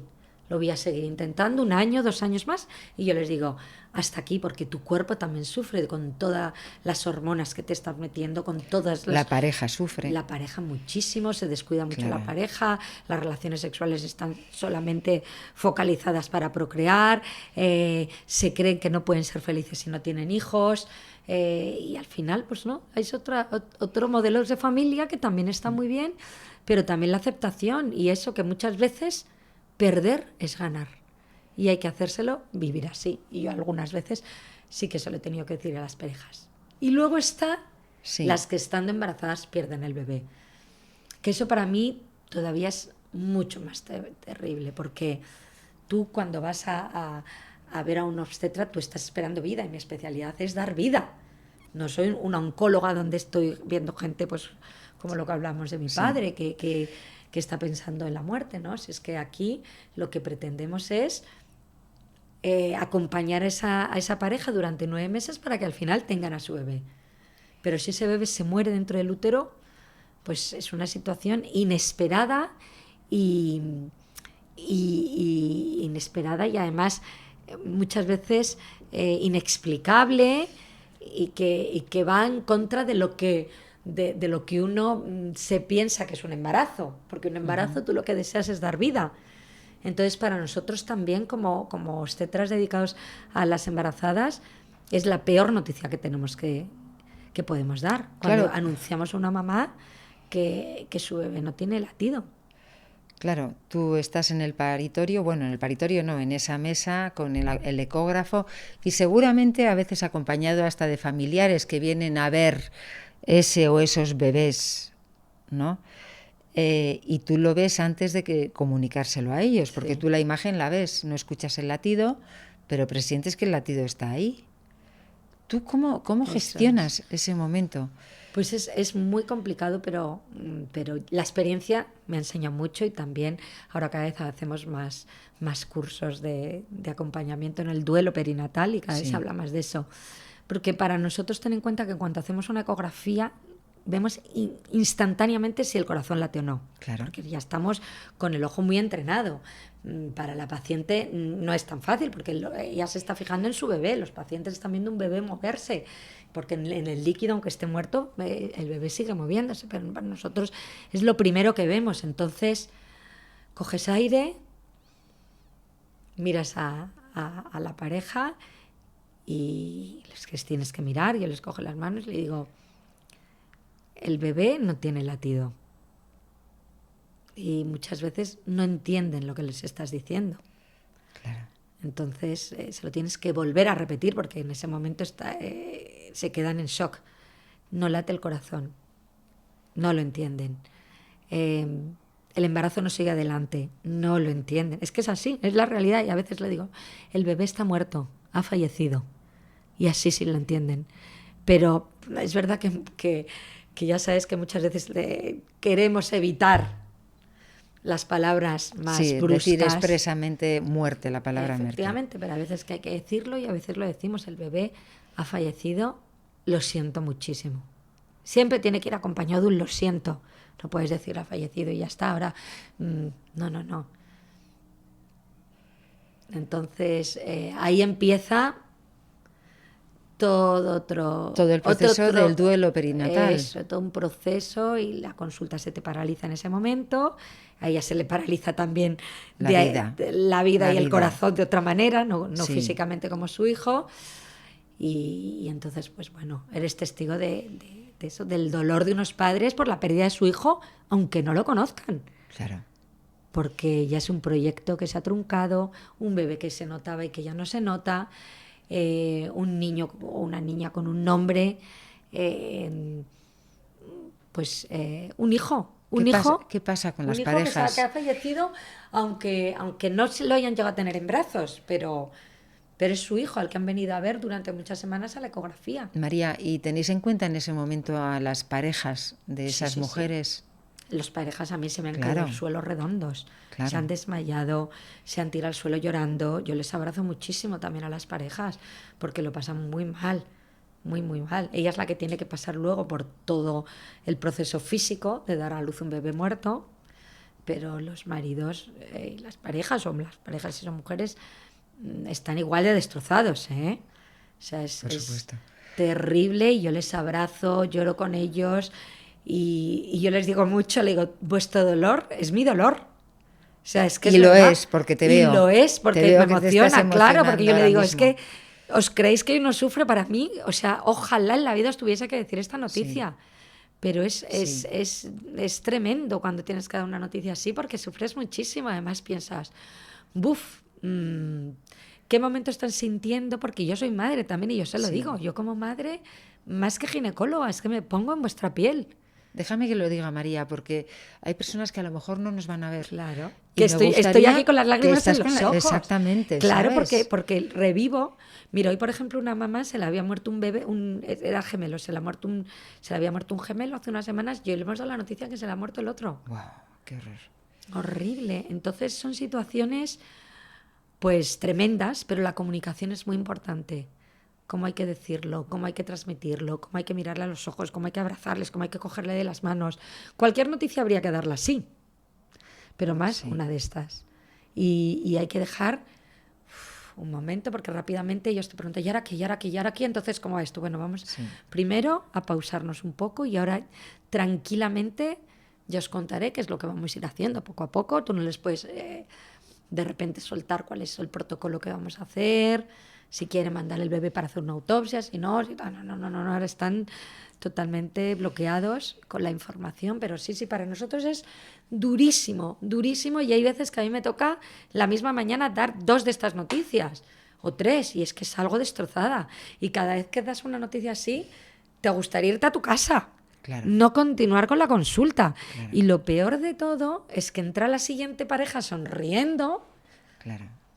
Y tú tienes que resetear y decir, venga, empezamos. ¿Qué tal? ¿Cómo estás? ¿Cómo te encuentras? Vamos a ver a Diego, vamos a ver. Y tú dices, no les puedo contar por secreto profesional que la pareja que acaba de salir les he tenido que anunciar que su hijo se ha muerto. Claro. Pero es tremendo, porque tú tienes que continuar como si no hubiese ocurrido María, nada. En este momento eres mi heroína. Claro, y dices, y a mí hay compañeros míos que dicen, María, es que ahora no puedo seguir la consulta. No puedo. Le digo, vete a tomar un café. Efectivamente, es que tú también lo pasas. ¿Quién cuida de vosotros, fatal. María? ¿Quién cuida de nosotros? Pues teníamos antes, lo tenemos que retomar ahora que me lo has recordado, teníamos también un grupo que nos reuníamos también para hablar de todo esto, de cómo vivimos nosotros también todas estas situaciones. Sí, porque, claro, luego es tremendo. Eso tiene que afectaros. Sí. Es tremendo, sí, te afecta mucho porque es una especialidad que tú ves vida y no esperas muerte. ¿No le coges miedo a que te pase eso con la siguiente consulta? Con mi último embarazo, volviendo a mis embarazos, claro. Como ya llevaba tantos años dedicada al alto riesgo, ya había vivido tantas situaciones, es verdad que yo estaba aterrada. Yo pensaba, madre mía, es que a mi hijo le puede pasar algo, entonces yo continuamente pues también me estaba haciendo ecografías a mí misma. Claro. Y era muy consciente de que podían ocurrir cosas. Sí. Entonces también además, esto es muy curioso, porque cuando das una noticia así, que salen los padres destrozados, y luego entra otra paciente que su máxima preocupación es que le están saliendo estrías, ya. Entonces dices, Ahora es su preocupación.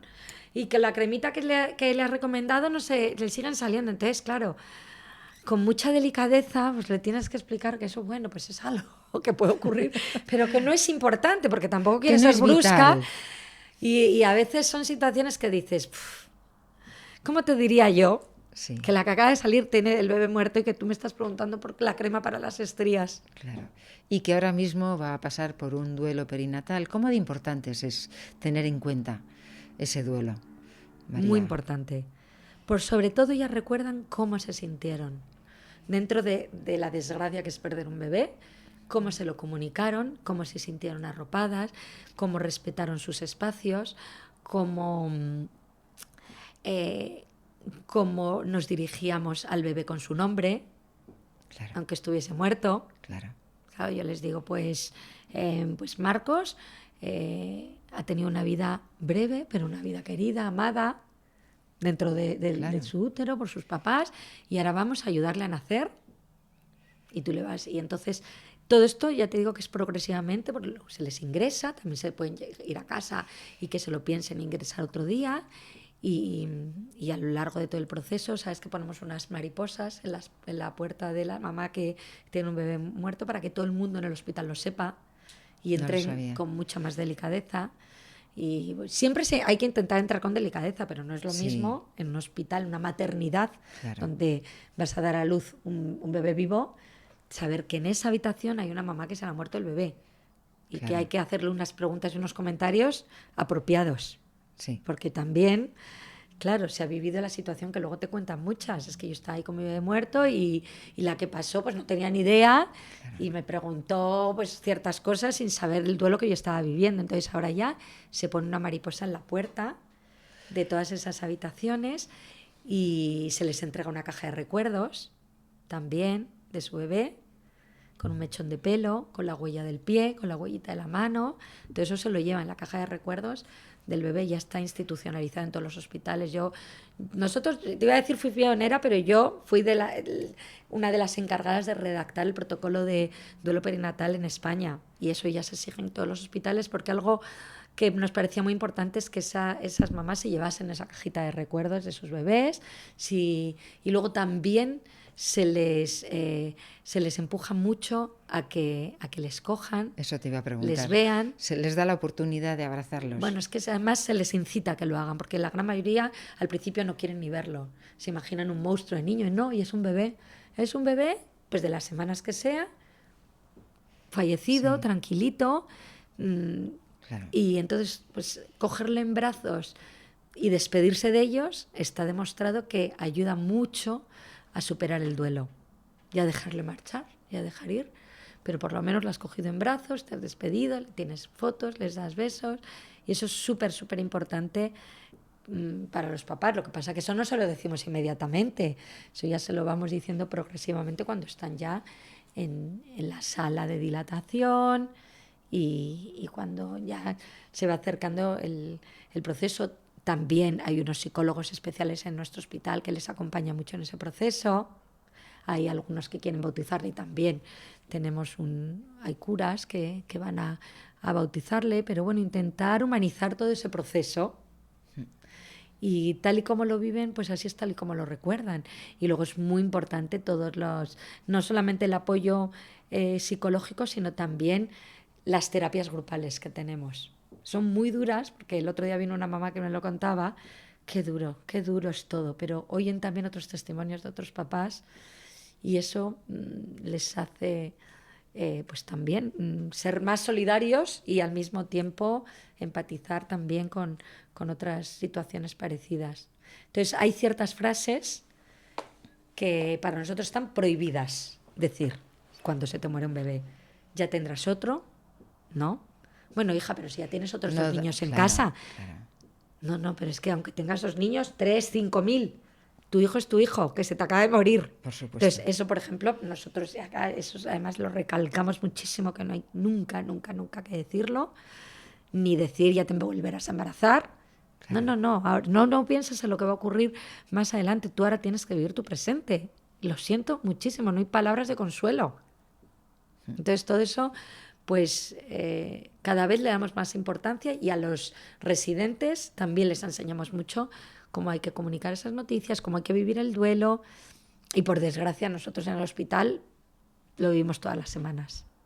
Me alegro porque me doy cuenta de que en este caso no se puede decir eso tan manido de tiempos pasados fueron mejores. Veo que en estas circunstancias las cosas van mejorando. Mucho mejor. Y de hecho te diré que tenemos una cuna fría en el Hospital de la Paz, porque hay papás que quieren pasar la noche con su bebé muerto. Claro. Y ahí están en la cuna fría, porque si no se descompondría y tal. Sí.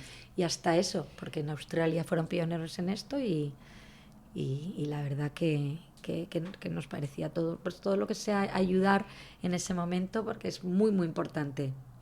Vale, vamos a pasar a otro tema, ¿de acuerdo? Otro tema que supone también otro momento de la vida de las mujeres y de la tuya, que supone un cambio, que es la menopausia. El tema. Es obvio que lo he pasado yo, tú también la has pasado.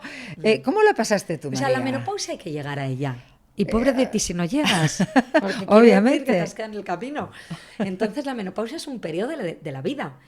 Lo que digo yo siempre es que en los años 20, de 1920, no en este siglo, la esperanza de vida de una mujer pues era en torno a los 50 años. Con lo cual, muy pocas vivían el periodo de la menopausia, o lo vivían en un tiempo muy, muy, muy concreto.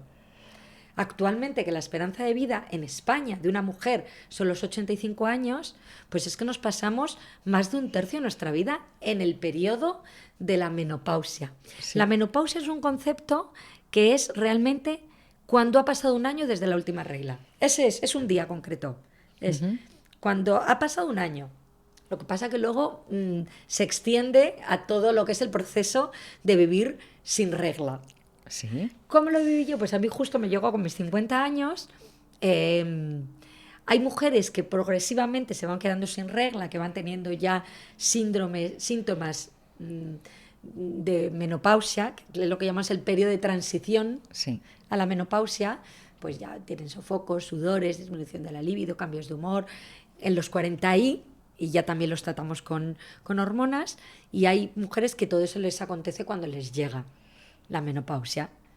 Entonces, yo realmente no tuve nada de eso, y cuando me llegó y me quedé sin regla, empecé también pues con sofocos, con sudores, con palpitaciones, y también notaba mucho el brain fog, esto que llaman los ingleses, que es la niebla mental, que se te olvidan cosas, que yo, que me consideraba una persona muy lúcida y como muy elocuente en muchos aspectos de mi vida, me vi de repente pues, un poco tarada en ese sentido. ¿De verdad? Y decía, madre mía, ¿qué me está pasando a mí? Pero también lo vives como, bueno, pues es otra revolución hormonal de tu vida que trae también pues muchos cambios físicos y emocionales, pero que afortunadamente ahora también hay tratamientos para intentar que ese periodo se viva de la manera mejor. Hay personas que se niegan a pasar por la menopausia y tratan de retrasarla a base de medicamentos. ¿Es así o no? También puedes estar, sí. Lo que pasa es que la menopausia va a llegar, tarde o temprano va a llegar. Llega sí o sí. Y afortunadamente es verdad que no llega abruptamente, a no ser que te quiten los ovarios, sino que es poco a poco. Esos ovarios van fallando, las hormonas van disminuyendo, y poco a poco pues tienes dos órganos que son dos ovarios que han dejado de funcionar y ya no funcionan. Entonces tienes que acostumbrarte a lo que antes tenías, que eran estrógenos, gestágenos. Ya no los vas a tener, los tienes de otras maneras, porque hay otro tipo de estrógenos en la grasa y en otros órganos.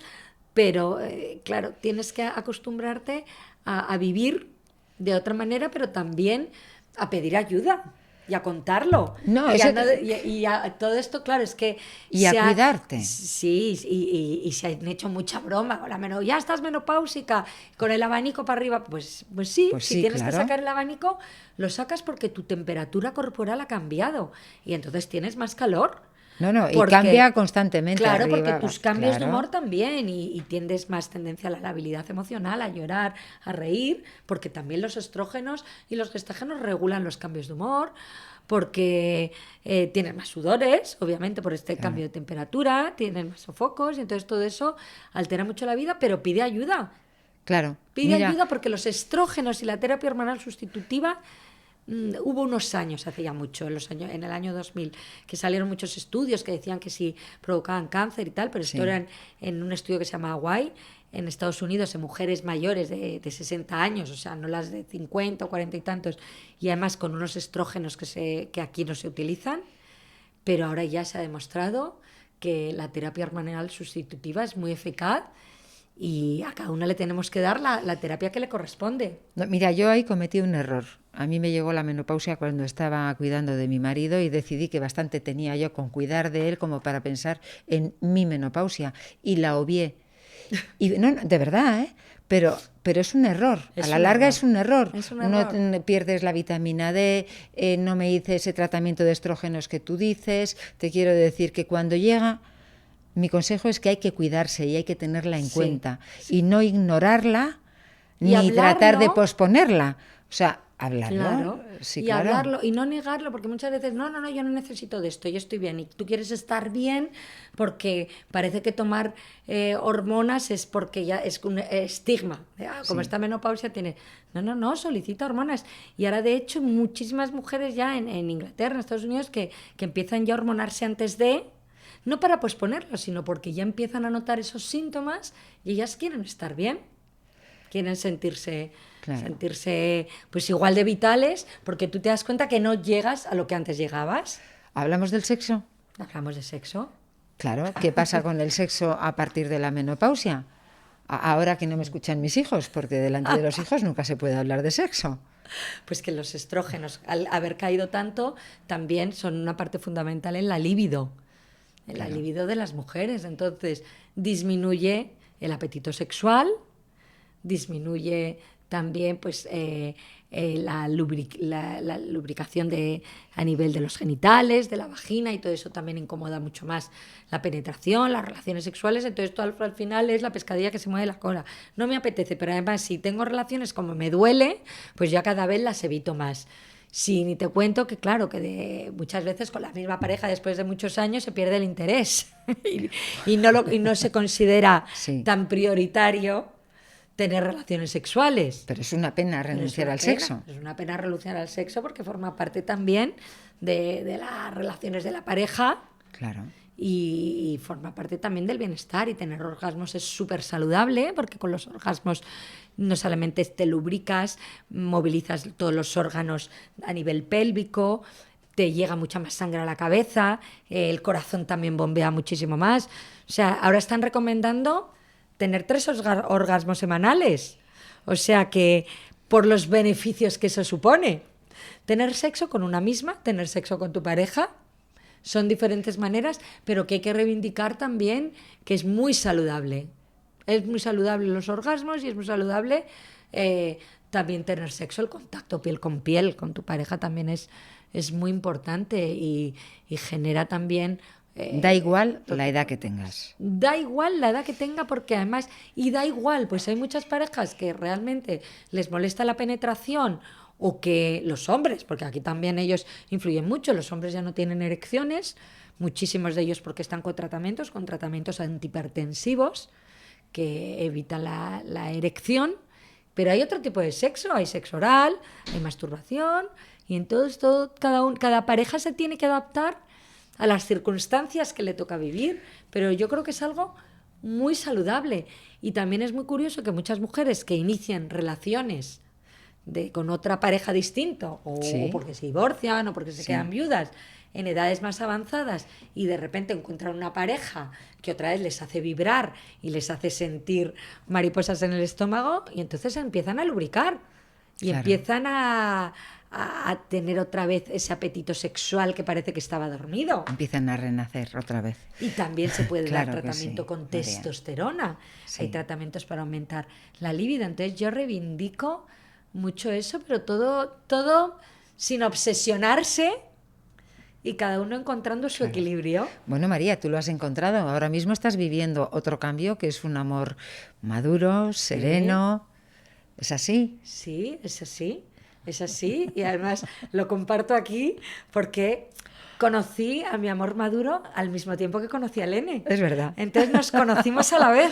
Llevo Efectivamente. los mismos, o sea, para mí fue Sí, por sí, partida doble. Conocer a efectivamente. Lene, que se ha convertido en una de mis grandes amigas, y conocer Sí, a mi pareja actual, con la que estoy viviendo pues una relación de pareja muy distinta a la que viví a mis 20 años. claro que sí. Y que también pues es un chorro de aire fresco, de diversión, de vivir la relación de pareja no con el fin de crear una familia y tener hijitos, sino con el fin de estar bien, de ser felices, de darnos paz, calma, de estar a gusto con una persona y de compartir parte de tu vida con otras aspiraciones diferentes. Claro que También sí. es bonito vivirlo así, con cada pareja es diferente, pero además en cada edad y en cada etapa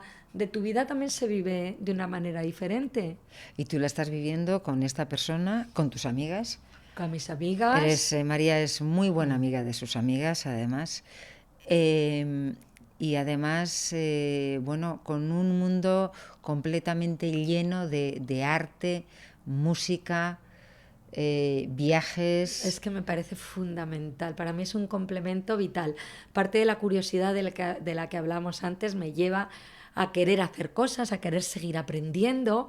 También es un acto de humildad, porque tú cuando llegas a una disciplina nueva no tienes ni idea de nada, aunque ¿Sí? tú domines tu parcela, pues todos Así los es. embarazos de alto riesgo, yo me considero que llevo muchos años y que es un campo en el que destaco porque es a lo que me he dedicado, pero cuando llegas a aprender pintura o un instrumento, un idioma, tú vas como María, no como doctora de la calle.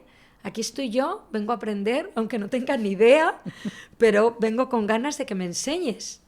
Y ya sea eso, pues la pintura la descubrí hace... Yo pintaba cuando era chiquitina en el colegio. Sí. Me apunté con mi hija y ahora estoy totalmente inmersa en el mundo de la pintura. Y además es que la profesora me dice, es que no tienes miedo a equivocarte. Digo, yo tengo miedo a que me sangre una paciente en quirófano. Ahí sí que Claro, tengo miedo. sí. Tengo miedo a diagnosticar una cardiopatía o a que se me salte algo en una... Pero a pintar voy con toda serenidad y también con toda libertad, y entonces me parece maravilloso seguir aprendiendo, seguir entrenando a tus neuronas, porque si no las dejas dormidas. La, la, todo lo que sea crear pues eso, nuevas sinapsis Sí. neuronales, y conocer gente también es una manera de seguir aprendiendo y seguir interesándote por lo que hacen los demás. Pues seguiremos conociendo gente y haciendo muchas cosas, Y muchos proyectos seguiremos en la y vida. muchos planes. Claro que sí. Y Eh, esperemos que esta conversación sí, también le haya servido a yo mucha espero que gente, sí. le haya inspirado y le haya servido también para conocerme no solamente como profesional, sino Exactamente, para que vean que como además de ser persona. una gran profesional, eres sobre todo una gran persona. Claro, pues eso al final es, yo creo que es lo que nos llevamos, porque las personas cuando están contigo les da igual las publicaciones que tengas, los libros que tengas, Sí. los cargos Que que también los tengas, tienes, perdona que no lo he que mencionado. también, pero cuando Sí, están contigo, no solamente mis pacientes, mis amigas, mis sí, hijos, ellos lo que quieren es al final sentirse a gusto cuando están conmigo, o yo pretendo que ellos se sientan a gusto, y lo que se les va a quedar en la vida es cómo se sentían cuando estaban con María. Les hacía sentir bien, estaban a gusto, ese va a nos ser tu mayor divertíamos, legado. teníamos Así es. esa afinidad, y yo creo que es lo más importante, y eso no hay que perderlo. Pues no lo perderemos.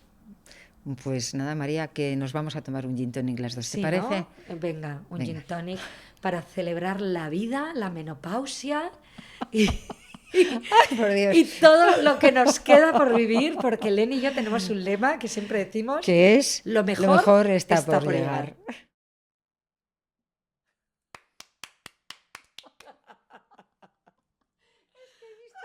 Que saltaba con los...